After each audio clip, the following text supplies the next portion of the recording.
bayan ko.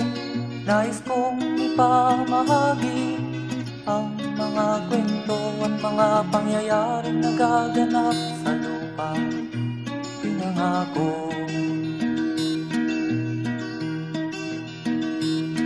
Ang lupang pinanggalingan ko'y may bahin ng dugo.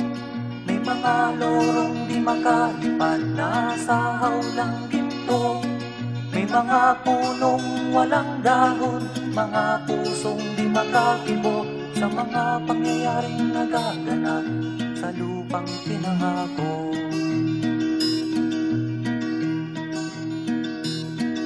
Mula nang makita ko ang lupang ito, nakita ko rin ang munting apoy sa puso ng tao. Ginatungan ng mga kabulukan hanggang sa lumago. Ngayon ang puso'y may takot sa lupang